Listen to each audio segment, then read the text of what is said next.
Hey guys, welcome to another episode of Amber Unfiltered. Today I wanted to talk to you about something that I had some interesting thoughts on, Shay Johnson's support system. But before I do that, don't forget to like, comment, and subscribe. Also, if you want to cash at me at AmberUnfilteredShow, that'd be greatly appreciated. Sorry if you see my hands going like this. I'm a very visual person, but I also use my hands a lot. I started noticing it and I was like, oh my God, I should re-record the intro, but I'm really too lazy to do that. So you're just gonna get me doing all this with my fingers and my hands. But anyway, I hope you guys are doing well. I hope that you guys are up to something fun this weekend.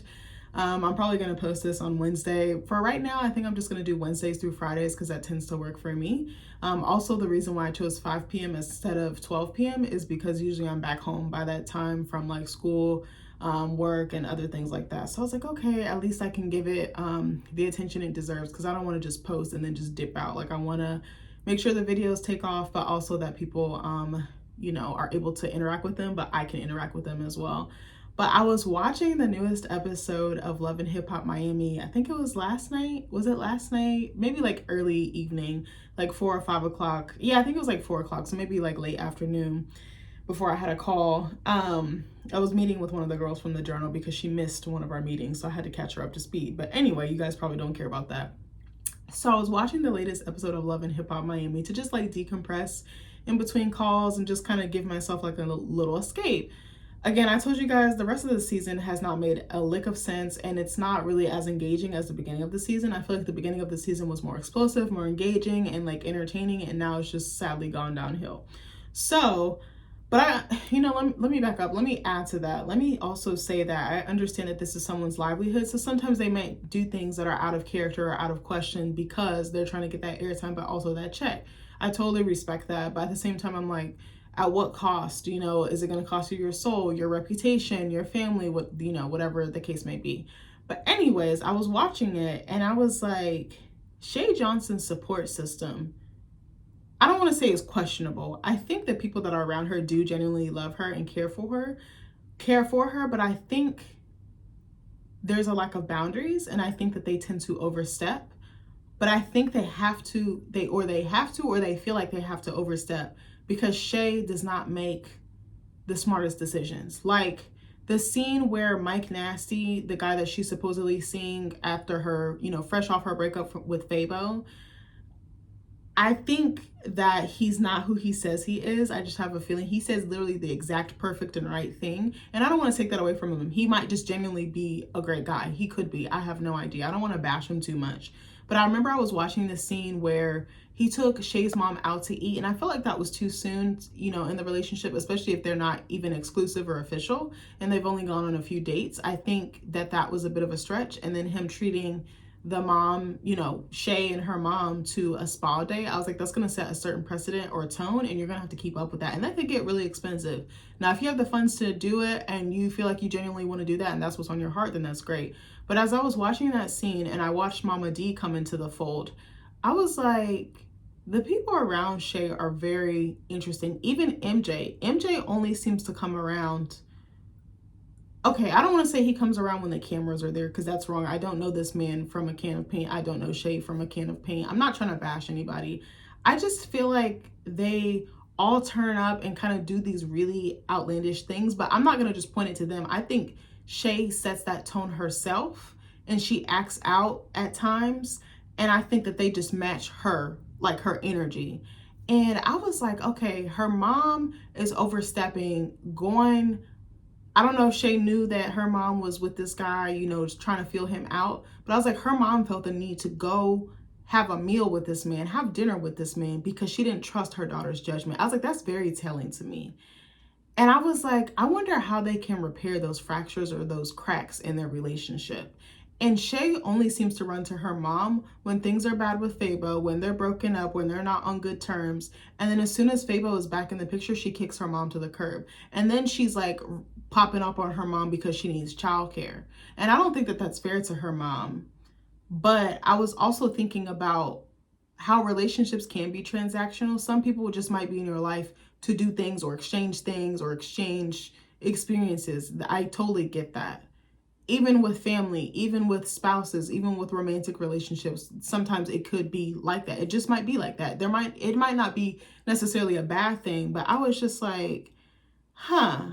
And I was like, I wonder how much damage has happened between Shay and her mom and like what their history is. Like, obviously, we know that they have a very fraught or tense relationship or a strange relationship, but how can that pattern be changed? Then I was thinking about Mama D, Sandra, Shay's mom, said that Mama D was like a second mom to Shay. I think that Mama D does love Shay like a daughter. I think she does have almost delusional expectations or hopes of Shay being with her son, but I think that ship has sailed.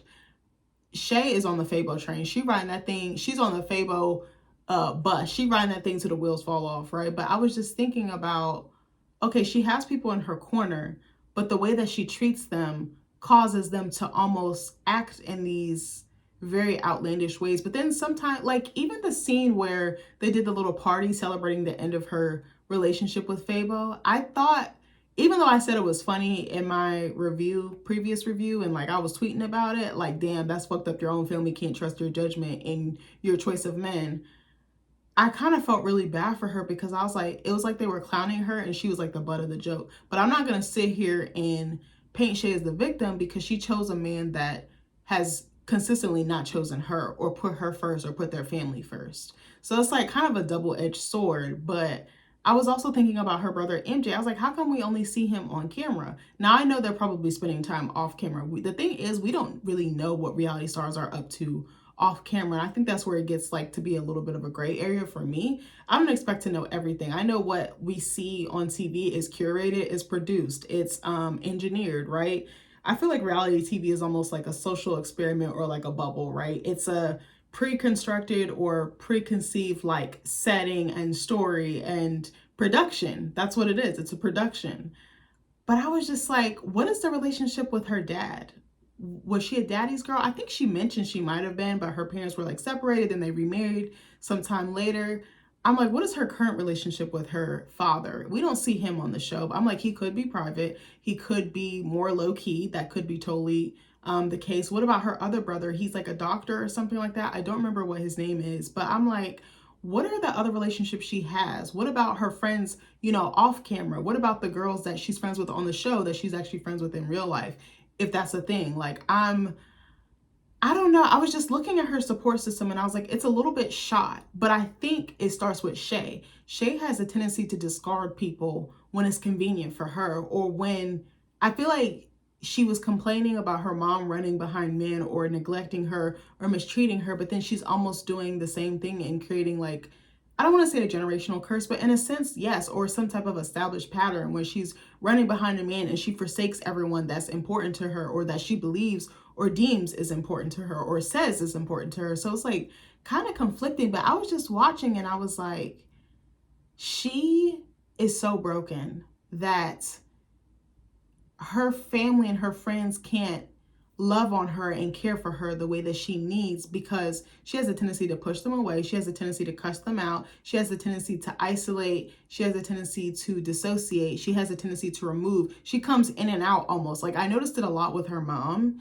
I don't know where this video was going, but I noticed it a lot with her mom, because as soon as her and Fable get to, clashing, she's running over to her mom's house. And it's like, her mom keeps that door open because she loves her and she wants that relationship with her grandbaby, but she also wants the relationship with her daughter. She might have not done her daughter the best or the most right in the past, but I think that baby somehow brought them together. But then it's like, you have such a tumultuous relationship with the father of your child, and you're trying to make a man who clearly does not value commitment a family man. That's not his bread and butter. That's not his thing, unfortunately. And again, I'm not trying to shit on Fabo. This is just what I've seen of him. He wants to be a ladies' man, then be a ladies' man. Don't drag Shay and your daughter into it, or don't drag other women into it. But the fact, what's crazy to me is women entertain this man knowing that he's in a very public relationship and knowing that he's in such an on and off situation. I wouldn't touch that with a 10-foot pole just because I feel like they're going to get back together at some point. I mean, I kind of felt bad for Mike Nasty on this episode, even though I'm a little suspicious or sketch of him, because I was like, he's actually pulling out more stops than Fabo, and he's actually shown a genuine interest in her. But then it's like, as soon as Fabo popped up in Curacao, she was like weak in the knees. And then she's popping off, but she's so emotional because I think she still has feelings for him. And I don't think she should have dated anyone. I think her mom was right. You should have just sat and done your inner work, or just sat by yourself for a little bit, have some breathing room. I think the problem with a lot of us, including myself in the past, we just jump from relationship to relationship to relationship, never addressing the things that hurt us or the things that we went through. And then we carry it over and we don't heal. We just create more trauma. We just create more damage. But I was just like, okay, how do you love someone like Shay? How do you care for someone like her? How do you show up for her if she only lets you show up for her in such a limited capacity? And I remember my mom had said this to me years ago, and I never understood it, but I actually fuck with this now. Like, and I realize what she's saying now. Like, she was like, one was like, hurt people. But then the other one was like, people are limited. They can only give you what they have. No more, no less. And I used to always wonder why she would say that. She would say that so much. And I was like, girl, what do you mean? But now I as an adult, like as a 30-year-old woman versus a 19-year-old girl trying to find, enter womanhood and trying to find herself, I get it. Like, if you can only love someone 70%, you're going to go to 70. You can't go to 71. You can't go to 72. You can't go to 80. You can't go to 90. You can't go to 100. That's all you have to give. You're limiting yourself. You're putting up a barrier. You're putting up a wall. And the skills you have or the capabilities that you have, that's it. You can't give anything else. But I was just like, like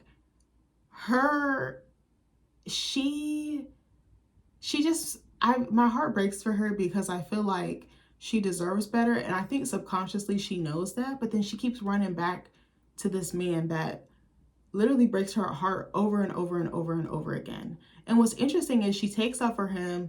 She does all this hooping and hollering. And then when things get really bad, remember that scene where her and Marcus got into it? Or no, when Marcus, or AKA Dr. Black, Brooke's husband, was trying to counsel her and Fabo, but the damage had just been so irreversible almost. Like, you couldn't go back from that. You couldn't come back from that. And then she spilled out all Fabo's tea. But it's like, you knew this information and you still laid up with him. But I understand wanting to make your family work so bad. I understand wanting to fight for something, even if you know it's not the best for you, not the best for your child, but you want to be a family, you want to be a unit. You don't want to create that other, another pattern or another generation of brokenness. So it's very kind of conflicting. I feel like I had much more to say, but Shay does not value herself. She does not love herself. Therefore, no one else around her can do the same in their entirety, in their 100% or 125%, whatever the case may be, 110%.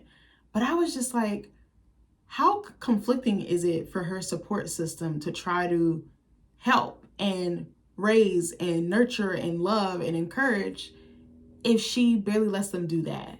And I was just like, damn, like, when I was looking at her mom, I was like, I wonder what wounds her mother has. And I know that her and her mom, again, have had a tumultuous past in that, Miss Sandra may have made some missteps or mistakes, but I think she's trying to rectify that with her granddaughter. And through her granddaughter, she's able to rectify her relationship with her daughter. And that just broke my heart. There was like a scene where her, Mike Nasty and Mama D were talking, and you could tell she was going to cry because she was like, my daughter continues to pick men who are trash for her. And then I have to clean up the damage. I have to clean up the debris, the smoke, the fire. Like, it just broke my heart. Even though I don't have kids and I'm not a mom, I was like, I can empathize with that because there's absolutely nothing anyone can do for Shay. Shay has to fix it, or Shay has to deviate from the norm. And that's probably really hard if you have a set pattern and you have some things that are unhealed or unresolved inside of yourself, inside of your mind, inside of your heart.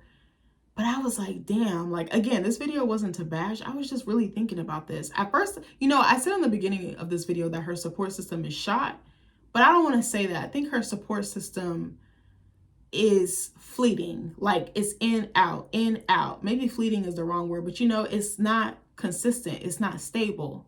But I think Shay is very much a person, depending on what's happening around her or to her, she reacts based off of that. And that therefore trickles out to her circle, if that makes sense. But anyways, let me know if this video makes sense. Let me know if you guys have similar thoughts.